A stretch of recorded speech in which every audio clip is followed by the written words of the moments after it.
बिस्मिल्लाहिर्रहमानिर्रहीम। अस्सलाम वालेकुम फ्रेंड्स, मैं हूं ज़ेब और आप देख रहे हैं traveller 777। Welcome to our YouTube channel. तो फ्रेंड्स, आज हम बात करेंगे पुर्तगाल के वीज़ा की अपडेट के मतलब कि इसकी अभी क्या अपडेट है, यानी कि इंडिया और पाकिस्तान से इसकी क्या अपडेट है। वीज़ा अप्लाई कर सकते हैं या नहीं कर सकते, और अगर अप्लाई कर सकते हैं तो किस कंडीशन में अप्लाई किया जाता है वीज़ा भी। बाकी आपको पता है पुर्तगाल जो है वो यूरोपीय यूनियन में है और शेंजन मेंबर भी है। शेंजन मेंबर होने के अलावा यूरोपीय यूनियन में एक अच्छी खासी रिस्पेक्ट रखता है ये कंट्री। और जो पुर्तगाल है, अगर पॉपुलेशन के लिहाज से इसको देखें तो इसकी पॉपुलेशन जो है वो 10 मिलियन है जी फ्रेंड्स, यानी 10 मिलियन इसकी पॉपुलेशन है। कैपिटल है इसका लिस्बन, और लिस्बन ही इसका बड़ा सिटी है। इसके अलावा अगर आप देखें तो पोर्तो, विलारियाल, आप देख रहे हैं फारो, अलगार्व, यानी कि आप इन साइडों पे जाके भी विज़िट कर सकते हैं। बड़े खूबसूरत इलाके हैं विलारियाल में, कास्तेलो ब्रांको, और बहुत इसके सिटी हैं जो कि ब्रागा भी हो गया। तो आप अगर इन सिटी का विज़िट करना चाहें तो वो भी आप कर सकते हैं। बाकी इसकी ऑफिशियल लैंग्वेज अगर देखी जाए तो वो पुर्तगेज़ है, और पुर्तगाल जो है वो अपना बॉर्डर बेसिकली शेयर करता है स्पेन के साथ जी फ्रेंड्स। स्पेन के साथ इसका बहुत बड़ा बॉर्डर लगता है। बाकी इसको सारे अतराफ में जो है वो समंदर है। तो इसलिए अगर कभी आपका प्रोग्राम बने पुर्तगाल जाने का या आपको वीज़ा मिलता है तो फिर आपको अगर शेंजन वीज़ा मिलेगा तो आप स्पेन भी जा सकते हैं, और बाकी यूरोपियन जो कंट्रीज़ हैं 27 कंट्रीज़, उनका भी आप लोग विज़िट कर सकते हैं। जिस तरह मैंने बताया कि ऑफिशियल लैंग्वेज इसकी पुर्तगेज़ है, लेकिन यह है कि अब यहाँ की जो पुर्तगाल की न्यू जनरेशन है वो अभी इंग्लिश में काफ़ी ज़्यादा इंटरेस्टेड है, और वो इंग्लिश बोलते भी हैं। जो इनकी न्यू जनरेशन है वो स्कूल्स और कॉलेजेस में इंग्लिश जो है उसको प्रेफर देते हैं, वो अपना सब्जेक्ट इंग्लिश भी चूज़ करते हैं। तो इसलिए अगर आपको न्यू जनरेशन मिलेगी तो वो लोग इंग्लिश भी बोलते हैं। हेरिटेज सिस्टम इनका बड़ा ज़बरदस्त है। इन्होंने अपना सासा जो है वो बहुत ज़्यादा अच्छे तरीके से उसको रखा हुआ है। इनका डिपार्टमेंट है जो कि स्पेशली इनका जो जितना भी सासा है, जितना हेरिटेज सिस्टम है, उन सारे को मेंटेन करता है। तो फ्रेंड्स, इसके अगर बात करें, सबसे पहले मैं यहाँ पर एक बात अभी मेंशन करता चलूँ, आगे चल के आपको वीज़े की अपडेट के मतलब भी बताता हूँ और रिक्वायरमेंट भी बता दूँगा। तो इसकी जो अम्बेसी है इंडिया में या पाकिस्तान में, वो इसकी अम्बेसी जो है वो ओपन है। हाँ, अब आप इसका वीज़ा जो है वो आपको पता है विया VFS ग्लोबल के थ्रू ही आप अप्लाई कर सकते हैं, डायरेक्ट अम्बेसी में नहीं जा सकते। अभी आलमोस्ट यूरोपियन जितनी भी अम्बेसीज हैं, वो चाहे इंडिया में है, पाकिस्तान, बांग्लादेश या किसी भी कंट्रीज़ में है, डायरेक्ट आप किसी भी अम्बेसी में नहीं जा सकते, ना ही जाके वहाँ पर वीज़ा अप्लाई कर सकते हैं। इसके लिए फ्रेंड्स आपको पता है कि जितने भी वीज़ा सेंटर बने हुए हैं, वो चाहे यानी VFS global, Gary centre, visa centre, और काफ़ी ज़्यादा जो है वो कंपनीज हैं जो अपनी सर्विसेज प्रोवाइड करती हैं, तो उनके थ्रू ही आपने वीज़ा अप्लाई करना होता है। इनके वीज़ा की जो मेन रिक्वायरमेंट है उनमें आपको पता है कि आपके पास जो है आपका वैलिड पासपोर्ट होना चाहिए जिसकी मिनिमम 6 मंथ वैलिडिटी हो। साथ में आपके पास वीज़ा एप्लीकेशन फॉर्म आपने फिल करना है।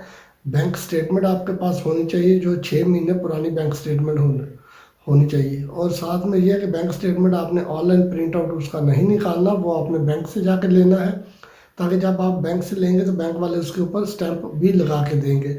साथ में बैंक से मेंटेनेंस सर्टिफिकेट भी आपने ले लेना है। इसके अलावा होटल की कंफर्मेशन चाहिए, होटल की रिजर्वेशन नहीं चाहिए। आपको जो है कोशिश करें कि आप पेड होटल जो है वो आप लें, जिसकी आपने पेमेंट की हो, आपके पास कंफर्मेशन होगी। आप जब अम्बेसी में सबमिट करेंगे तो उन लोगों को भी पता लगेगा कि ये बंदा वाकई एक जेन्युइन टूरिस्ट है, इसने वहाँ पे जाने के लिए जो है पैसे खर्च किए हैं। होटल की कंफर्मेशन आपके पास होगी, और एयर टिकट की रिजर्वेशन आपको चाहिए। एयर टिकट की जो है वो कंफर्मेशन नहीं चाहिए, ये आप खुद अगर चाहें तो ऑनलाइन जाके आप इसको जो है ले सकते हैं, ये जो रिजर्वेशन है। वरना फिर आप किसी भी ट्रैवल एजेंसी पे जाएं, उनसे रिक्वेस्ट करें कि आपको जो है वो एयर टिकट की रिजर्वेशन चाहिए। तो जब आपको वीज़ा मिल जाएगा तो आप उनको बोलेंगे, आप उनसे वीज़ा जब मिलेगा तो उनसे आप टिकट जो है वो परचेज कर लेंगे। ये बड़ा इजी वे है। अगर आप उनसे रिक्वेस्ट करेंगे तो मेरा नहीं ख्याल कि वो आपको रिफ्यूज़ करें। उनको भी पता होगा कि ये बंदा जो है वीज़ा अप्लाई कर रहा है, अगर इसको वीज़ा मिल गया तो ये हमसे टिकट ले लेगा, इनका भी फ़ायदा होने वाला है, तो इसलिए वो शायद आपको दे देंगे। इसके अलावा आपके पास ट्रैवल इंश्योरेंस होनी चाहिए जो 30,000 यूरोस को कवर करती हो। ये खुद आप ऑनलाइन जाके परचेज कर सकते हैं। ये बहुत सस्ती मिल जाती है, शायद आपको यानी अगर पाकिस्तानी रुपीज़ में देखें तो शायद 2-2,500 में आपको मिल जाएगी ये वाली।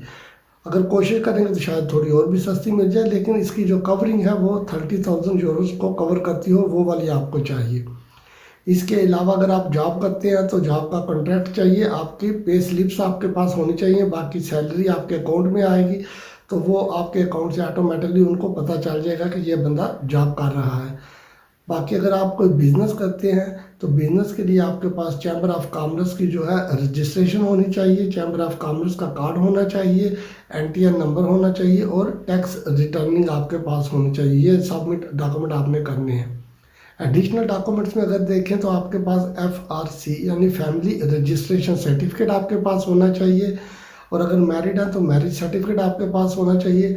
हाँ, अगर आपके कोई करंट एसेट हैं, कोई प्रॉपर्टी है, कोई लैंड आपने बाई की हुई है या कहीं से भी आपको, यानी कि फ़र्ज़ करें अगर आपकी कोई घर है या कुछ भी प्रॉपर्टी ऐसी है जो आपने रेंट आउट की हुई है, तो आपको रेंट की मद में अगर आपको कहीं से पैसे आ रहे हैं तो उनका प्रूफ भी साथ में लगाइएगा।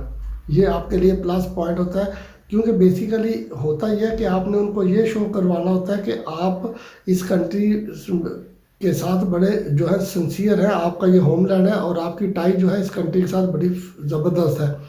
तो इसका मतलब आप जा रहे हैं अगर पुर्तगाल तो फिर आप विज़िट के लिए जा रहे हैं और विज़िट करने के बाद आप वापस अपने होमलैंड पे आ जाएंगे।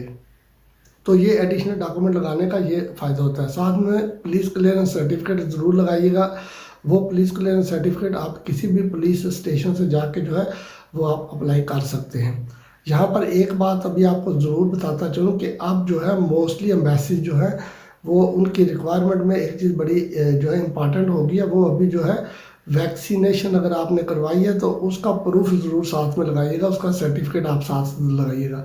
क्योंकि अभी वो जो है एम्बेसी वो डिमांड करती हैं कि आपके पास जो है जो सर्टिफिकेट है वैक्सीन वाला वो साथ में होना चाहिए, यानी वैक्सीन आपको लगी हो और उसका सर्टिफिकेट यानी एविडेंस जो है प्रूफ वो आपके पास होना चाहिए। तो ये सारे डॉक्यूमेंट्स हैं फ्रेंड्स। साथ में आपने ये सारे डॉक्यूमेंट्स लेके इन सारे डॉक्यूमेंट्स की जो है कॉपी भी आपने A4 पेज पे करवा लेनी है। कोशिश कीजिएगा कि जब कॉपीज़ करवाएंगे तो इनकी कलर कॉपी हो और नीट एंड क्लीन कॉपी हो जो कि अच्छे तरीके से नज़र आ सके। और साथ में ओरिजिनल डॉक्यूमेंट्स भी आप ले लीजिएगा। फिर ऑनलाइन ही आपने अपॉइंटमेंट बुक करनी है VFS ग्लोबल के थ्रू जाके।